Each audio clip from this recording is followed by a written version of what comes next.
अब नया टॉपिक है, टॉपिक का नाम क्या है? सर्वांग समता। ठीक है, अब सबसे पहले चैप्टर को शुरू करने से पहले हम इस सर्वांग समता का मतलब समझते हैं। ठीक है, जब हम इसका संधि विच्छेद करेंगे तो क्या बनेगा बताओ? सर्व, ठीक है, अंग और समता, तीन शब्दों को मिलाने से क्या बन गया? एक बड़ा शब्द बना जिसको क्या है? ये सर्वांग समता है। ठीक है, अब सर्व का मतलब क्या होता है? सभी, अंग का मतलब उसका जितना भी पार्ट्स है, और समता का मतलब समानता अर्थात बराबर। ठीक है, तो सर्वांग समता का मतलब क्या हो गया? सभी अंग बराबर होना। अब एक ही चीज का सभी अंग बराबर होना, या तो फिर एक का सभी अंग दूसरे के सभी अंग से बराबर होना। एक वस्तु का सभी अंग दूसरे वस्तु के सभी अंग के बराबर यदि होता है तब उन दोनों को हम क्या कहते हैं? सर्वांग सम कहते हैं। ठीक है, जैसे मान लो देख सकते हैं, अब ये जो मार्कर है, ठीक है, और ये मार्कर है, अब इसका ये जो वृत्ताकार ऊपर का भाग का क्षेत्रफल, इसका दोनों क्या होगा? बराबर होगा। इसका ऊंचाई दोनों बराबर हो गया।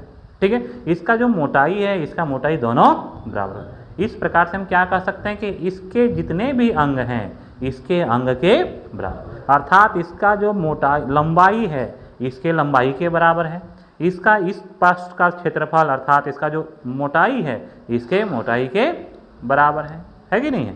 तो इस प्रकार से हम कह सकते हैं कि ये दोनों आपस में सर्वांग सम है। ठीक है, अर्थात अब ऐसा नहीं कि इसका लंबाई का तुलना इसका मोटाई से करेंगे, होगा क्या?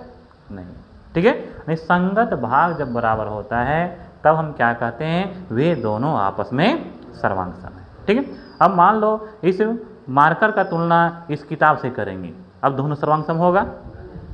नहीं होगा। ठीक है, क्योंकि इसका लंबाई अलग है, इसका मोटाई अलग है, अर्थात ये दोनों, एक मार्कर पेन और एक किताब आपस में सर्वांग सम नहीं हो सकते। तो सर्वांग समता का मतलब ऐसा गुण है जिसके आधार पर हम कोई भी दो आकृति, अब दो आकृति वह कुछ भी हो सकता है, रेखाएं हो सकते हैं, कोण हो सकता है, त्रिभुज हो सकता है, चतुर्भुज हो सकता है, वृत्त हो सकता है, कुछ भी वस्तु हो सकता है, यदि एक का प्रत्येक भाग दूसरे के प्रत्येक भाग संगत भाग के क्या हो? बराबर हो, तो वे दोनों आपस में क्या कहलाते हैं? सर्वांग सम कहलाते हैं। क्या कहलाते हैं? सर्वांग सम। ठीक है, जैसे मान लो एक कोण हम बनाए हैं, ये मान लेते हैं 45 डिग्री, कितना है? 45। दूसरे जगह पर हम एक और कोण बनाएं और ये भी है 45 डिग्री, ये भी क्या है? 45 डिग्री। अब पूछेंगे बताएं क्या दोनों आपस में बराबर है? क्या दोनों बराबर हैं? अर्थात यदि हम इसके ऊपर इस कोण को रख देंगे तो ये नीचे वाला जो कोण है वो दिखेगा क्या? नहीं दिखा, अर्थात ये छिप जाएगा। ठीक है, इसका मतलब दोनों का जो आकार है वह क्या है? बराबर है। ठीक है, अब दो वस्तु आपस में बराबर है या नहीं है, यदि आपके पास कुछ मापने वाला यंत्र नहीं है, मशीन नहीं है, टेप नहीं है, इंची नहीं है, स्केल नहीं है, तो क्या करते हैं? कैसे मापते हैं? एक के ऊपर दूसरा क्या करते हैं? रख करके देखते हैं। ठीक है, यदि चारों तरफ देखें, छू करके बराबर हुआ, इसका मतलब दोनों आपस में सर्वांग सम है।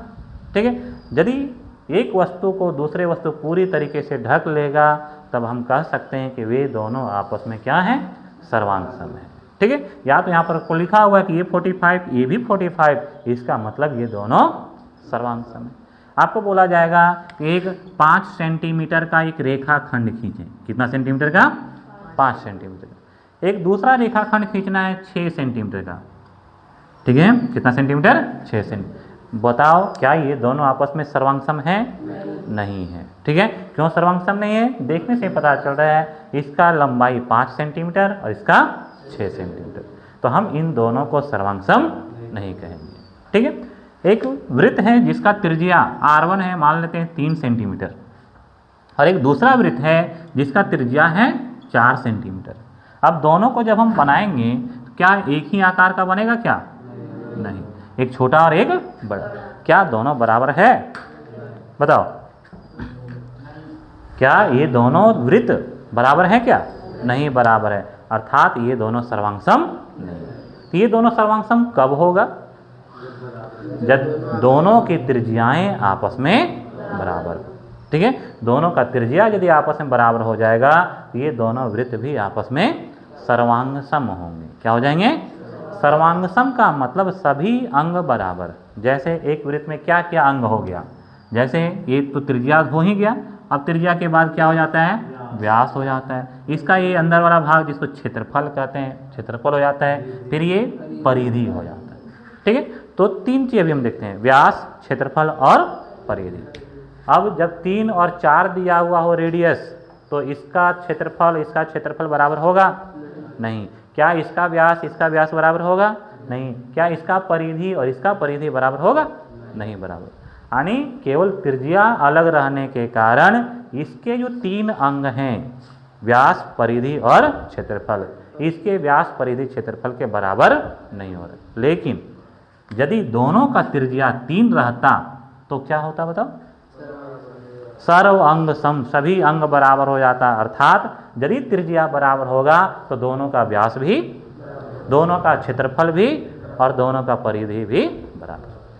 ठीक है, हम केवल किसको बराबर कर दिए, त्रिज्या को बराबर किए। तो त्रिज्या को बराबर करने से ही इसके बाकी सभी अंग क्या हो गए, बराबर हो गए। ठीक है, इसी प्रकार से अन्य भी बहुत सारे आकृति होते हैं जो एक दूसरे के सर्वांग सम हो सकते हैं। जैसे आपको एक वर्ग दिया हुआ है, ठीक है, एक स्क्वायर है, इसका भुजा दिया हुआ है 2 सेंटीमीटर। ठीक, एक दूसरा वर्ग है जिसका जो भुजा है वह मान लो दिया हुआ 3 सेंटीमीटर।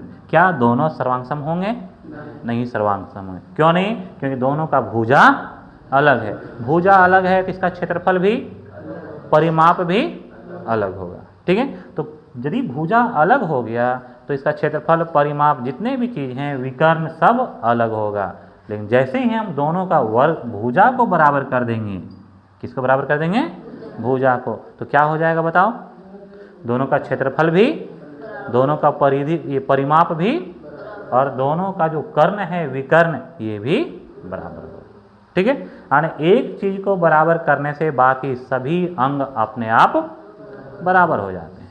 ठीक है, उसी प्रकार से यदि आपको आयत दिए हुए हैं, रेक्टेंगल, एक आयत का एल और बी दिया हुआ मान लो 10 सेंटीमीटर और 6 सेंटीमीटर। ठीक है, एक दूसरा भी है जिसका 10 और 6 दिया हुआ है, केवल लंबाई और चौड़ाई दिया हुआ है। ठीक है, जब लंबाई और चौड़ाई बराबर है तो बाकी सभी अंग भी क्या हो जाएंगे, बराबर हो जाएंगे। जैसे दोनों का क्षेत्रफल बराबर होगा, दोनों का परिमाप भी बराबर हो जाएगा, होगा कि नहीं। तो इस प्रकार से दोनों आयत आप क्या कह सकते हैं, सर्वांग सम है। ठीक है, तो इस प्रकार से यहाँ पर हमें आयत, वृत्त, कोण, वर्ग, चतुर्भुज का सर्वांग समता नहीं पढ़ना है। पढ़ना है किसका सर्वांग समता, त्रिभुज का सर्वांग समता। क्या पढ़ेंगे, त्रिभुज का सर्वांग समता। ठीक है, चलो अब ध्यान दें यहाँ पे। अब त्रिभुज की सर्वांग समता में शुरू करने से पहले ये समझो कि त्रिभुज के कौन कौन से अंग होते हैं। ठीक है, तो त्रिभुज के कुल कितने अंग होते हैं, 6 अंग। कितना अंग होता है, 6। 3 कोण होता है। ठीक है, 3 तो क्या होता है, कोण, और 3 क्या हो जाता है, भुजा। इस प्रकार से कुल मिलाकर के उसके कितने अंग हो गए, 6 अंग हो गए। ठीक है, अब यदि ये 6 अंग आपस में बराबर होगा तो दोनों त्रिभुज का क्षेत्रफल क्या होगा, बराबर, दोनों त्रिभुज का परिमाप भी बराबर होगा।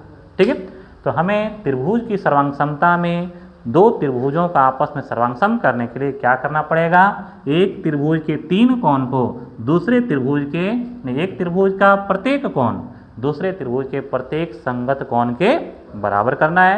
एक त्रिभुज का तीनों भुजाएं दूसरे त्रिभुज के संगत भुजाओं के बराबर करना है। ठीक है, यदि आपको 2 त्रिभुज दिया हुआ है, ए बी सी, और एक दूसरा त्रिभुज है पी क्यू आर, आपको बोला कि कोण ए बराबर है कोण पी के, ए बराबर है किसके, पी के, कोण बी बराबर है कोण क्यू के, कोण सी बराबर है कोण आर के, यानी इसका तीनों कोण उस त्रिभुज के तीनों कोण के बराबर हो। और क्या, इसका तीनों भुजा, कौन कौन सा भुजा है बताओ, ए बी बराबर हो किसके, पी क्यू के, बी सी बराबर हो क्यू आर के, और ए सी बराबर हो पी आर के। किसके बराबर हो, पी आर के, यानी इसके तीनों कोण दूसरे त्रिभुज के तीनों कोण के बराबर हो। साथ ही साथ इसकी तीनों भुजाएं दूसरे त्रिभुज के संगत भुजाओं के बराबर। तब हम क्या कह सकते हैं कि ये दोनों त्रिभुज आपस में सर्वांग सम है। क्या है, सर्वांग सम। ठीक है, सर्वांग सम का एक चिन्ह होता है, ध्यान देंगे, ये किसका चिन्ह है? बराबर का। एक किसका चिन्ह है? बराबर का। और बराबर के ऊपर में इस प्रकार से दे देते हैं, तो यह है जो चिन्ह आप देख रहे हैं, यह किसका चिन्ह है? सर्वांग समता का। ठीक है, यदि आपको कहीं मिल जाए कि ABC त्रिभुज और PQR त्रिभुज दोनों सर्वांग सम है, इसका मतलब क्या हो गया? इसका तीनों कोण उसके तीनों कोणों के बराबर, इसकी भुजाएं उसके भुजाओं के बराबर। ठीक है,